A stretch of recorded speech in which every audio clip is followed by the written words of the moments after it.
précieux de notre Seigneur Jésus-Christ, c'est votre humble frère, serviteur de Dieu, le bien-aimé Iggy Oking, et le moindre de tous les frères. Et nous vous saluons une fois de plus dans les noms précieux de notre Seigneur Jésus-Christ. Nous saluons les éminents hommes de Dieu du monde entier et tous les enfants de Dieu dans les 4 coins du monde, du globe terrestre. Nous vous saluons dans les noms précieux de notre Seigneur Jésus-Christ, qui est la paix du Christ qui surpasse tout attendement humain. Et aucun humain ne peut donner, aucun gouvernement, aucune nation, aucune autorité ne peut donner cette paix, même pas l'ONU, même pas l'OMS, soit l'objet de votre partage, au début de cette semaine, au début de cette journée, et cela dira votre vie dans les noms précieux de notre Seigneur Jésus-Christ. Nous venons vous bénir, nous venons vous annoncer la parole de Dieu, puisque Dieu élève les serviteurs pour bénir les peuples. C'est pourquoi si vous lisez dans Nombre chapitre 6, dans le verset 23 et vous descendez, le bien-aimé, le prophète Moïse, Dieu l'a instruit de dire aux sacrificateurs de bénir les peuples. Et en bénissant le peuple, ils prendront le nom de l'Éternel et ils la mettront sur le peuple. Donc l'enseignement, c'est prendre les noms de Dieu et les placer sur le peuple. C'est ça la bénédiction. Et tout celui qui croit au nom de Dieu est béni. Alors, qu'est-ce que nous voulons vous dire au début de cette semaine? Beaucoup oublient Dieu, beaucoup ignorent Dieu. Ils placent Dieu en deuxième position. Je m'aimerais te dire que fais avec moi cette expérience, tu vivras les merveilles de Dieu. Commence avec Dieu cette journée. Dieu te fera du bien. Place Dieu devant tout dans ta vie. Que Dieu soit au centre de tes intérêts. Avant de tout faire, associe Dieu dans ce que tu entreprendras. C'est ainsi que Dieu te fera ses merveilles. C'est ainsi que Dieu ouvrira des portes. Dieu va t'élever. Parce que mon frère, ma sœur, Dieu élève plus que l'homme. Aucun humain ne peut élever comme Dieu. Si Dieu veut te faire du bien, il n'a même pas besoin de papier. Il n'a même pas besoin de gens pour te faire du bien. Alors, si vous aimez Dieu, dans tout ce que vous pouvez faire au courant de cette semaine, associez Dieu. Beaucoup ignorent Dieu, beaucoup laissent Dieu. Dieu n'est pas leur préoccupation majeure. Ils prennent leur intelligence, leur niveau d'étude, et ils pensent qu'en faisant cela, ils vont aboutir à la réussite. Je vous dis, mon frère, ma sœur, sans Jésus, dans cette terre, il n'y aura rien qui peut se faire. Comme un enfant de Dieu, je m'adresse surtout aux enfants de Dieu. Sans Jésus, nous ne pouvons de rien. Nous sommes rien devant nos ennemis, devant les diables, les sorciers, devant les problèmes, les difficultés, les maladies. C'est Jésus qui est notre force. C'est Jésus qui est notre soutien. Et si les démons prennent fuite lorsqu'ils nous voient, ce n'est pas à cause de notre taille ou de notre masse, mais c'est à cause de Jésus que nous portons. Mais si tu portes Jésus, tu seras invulnérable, insaisissable, impénétrable. Attache-toi à Jésus. Le parent de Jésus en marchant, après l'adoration, en chemin, ils se sont rendus compte que le Fils n'était plus avec eux. Qu'est-ce qu'ils ont fait? Qu'est-ce qu'ils ont fait, mon frère, ma soeur? Ils ont suspendu la marche. Et en suspendant la marche, ils ont cherché Jésus. Jusqu'à trouver Jésus. Et ils sont rentrés. Ils ont retourné là où ils étaient. Parce que Jésus, on ne le trouve nulle part. Jésus, on le trouve dans les temples. Si tu veux trouver Jésus, c'est dans sa parole. Et quand ils ont retrouvé Jésus, ils ont repris la marche. Qu'est-ce que je veux te dire?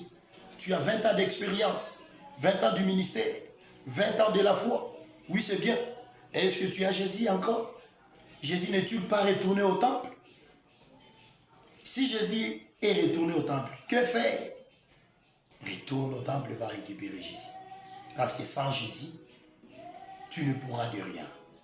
Sans Jésus, ce sera que l'échec sur échec. Sois humble. N'aie pas honte, ne te décourage pas. Peut-être, en faisant cet acte, Dieu va te récupérer. Retourne, prends Jésus avec toi, marche avec Jésus. Parce que sans lui, nous ne pourrons rien faire. Mais c'est avec lui que nous ferons les exploits. Et c'est lui qui écrasera nos ennemis. Le plus important, c'est d'avoir Jésus dans ta vie. Jésus-Christ qui est la parole. Et quand Jésus est avec toi, Jésus ne te laissera pas délaisser. Tout le monde peut t'abandonner. Tout le monde peut être occupé. Mais jamais Jésus peut être occupé. À n'importe quel moment, à n'importe quel prix, Dieu sera toujours là. Même dans la tombe. L'amour de Dieu surpasse tout attendement aimé. Mais bien aimé, ne perdons pas du temps. Nous devons retenir que nous sommes deux pèlerins sur terre. Demain ou après-demain, nous passerons.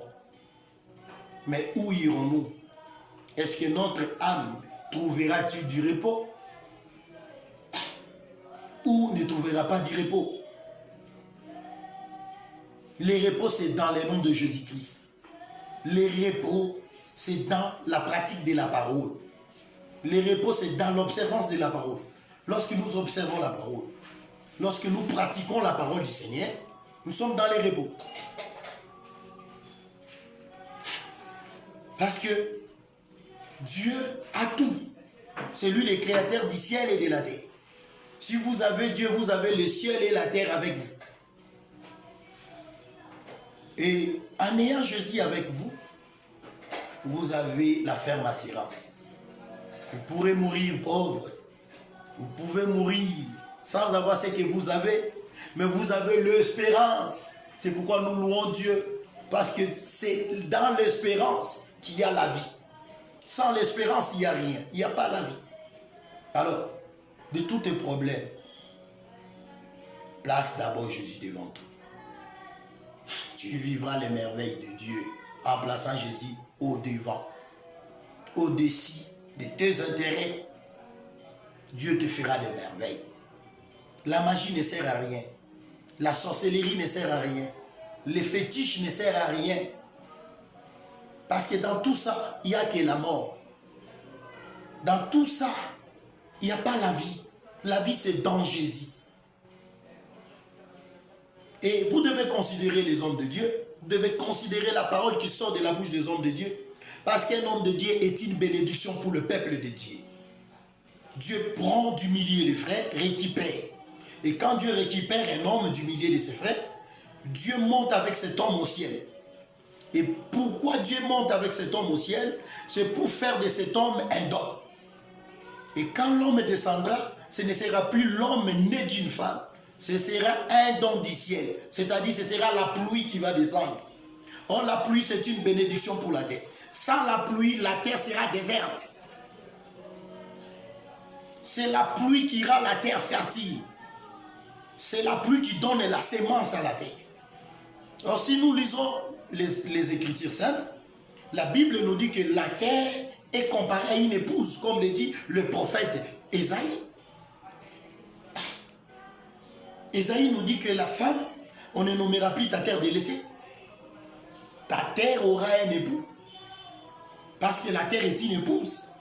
Et pour comprendre l'épouse, l'époux de la terre, il faut lire Ésaïe 55, le verset 10, jusqu'au verset 11. Lire Ésaïe 54. Là, on dit ton créateur est ton époux. Et on nous démontre que quand la pluie descend, elle donne la sémence à la terre. Elle fertilise la terre. Or, la pluie est comparée à la parole du Seigneur. C'est-à-dire, la parole du Seigneur, c'est l'époux de la terre. La terre, c'est l'église. Donc, si tu fais partie, tu fais membre de l'église, sache que la pluie tombera sur toi. Parce que sans la pluie, la terre est informe et vide. Ce qui a donné la forme à la terre, c'est la pluie. C'est pourquoi si vous lisez Genèse chapitre 2, on vous dira que tant qu'il n'y avait pas la tempête, tant qu'il n'y avait pas la pluie, la terre était informe et vide. Et il n'y avait rien. Genèse chapitre 2. Mais pour que Dieu entre dans la création, il a fallu la pluie. Donc pour que Dieu crée dans ta vie, pour que tu vives l'accomplissement des promesses de Dieu, la pluie doit tomber. C'est la pluie qui amène la visibilité. C'est la pluie qui amène l'accomplissement. Veux-tu l'accomplissement de ta vie? Veux-tu l'accomplissement d'une prophétie? Il faut que la pluie tombe sur toi. Il faut que la parole de Dieu soit ta vie. Voilà les messages qu'on a voulu partager avec vous. Ne soyez pas chrétiens attachés au monde, parce que le monde, avec sa convoitise, passera. Ta chair, cette tente passera. Le plus important, c'est de vivre la parole de Dieu. Accepte de tout perdre, mais de ne pas perdre la parole, de garder la parole du Seigneur. En gardant la parole du Seigneur, au jour du malheur, la parole va te garder. Voilà les messages qu'on a voulu partager avec vous. Si vous aimez, partagez. Abonnez-vous massivement à notre compte. Et je vous assure que nous allons passer des bons moments. Non pas seulement d'enseignement, mais des moments aussi de prière. Parce que notre Dieu n'est pas seulement le Dieu de parole. La Bible dit, les apôtres disaient, dans Luc chapitre 24, un prophète puissant en parole, en acte et aux œuvres. Donc le Dieu que nous prions, Jésus-Christ, est puissant en parole, en acte et aux œuvres. Si ton Dieu, ton Jésus, est seulement puissant en parole, c'est un faux Jésus. C'est un faux Jésus. Si ton Jésus est seulement fort en miracle, en acte, c'est un faux Jésus. Un vrai Jésus, c'est celui qui dit et la chose arrive. C'est celui qui parle et celui qui démontre. C'est lui qui a la facilité de dire, si vous ne croyez pas à ma parole, croyez au moins à mes œuvres. C'est les actions. Nous croyons à un Jésus qui était mort et ressuscité. C'est lui qui a vaincu la mort et les portes de séjour de mort. C'est pourquoi nous croyons en lui. Et il n'y a point de Dieu semblable à lui sur toute la terre. Dans les 4 coins de la terre. De tous ceux qui peuvent se nommer Dieu, il n'y a pas un qui soit comparable à Jésus. Parce que de tous ceux qui se nomment Dieu, la mort les a vaincus. La mort les a anéantis. Ils sont emprisonnés dans les séjours de mort. Mais le seul qui a laissé la tombe ouverte, c'est Jésus-Christ. Voilà une raison de croire au Seigneur Jésus-Christ. Tu n'as pas raison de douter. Tu n'as pas raison d'hésiter. Ne regarde pas ce qui t'arrive. Crois à ce que nous vous disons. Et vous verrez les merveilles de Dieu. Laisse que notre Dieu, le Dieu d'Abraham, d'Isaac et de Jacob, soit votre partage. Que Dieu vous bénisse richement dans le nom précieux de notre Seigneur Jésus-Christ. Amen.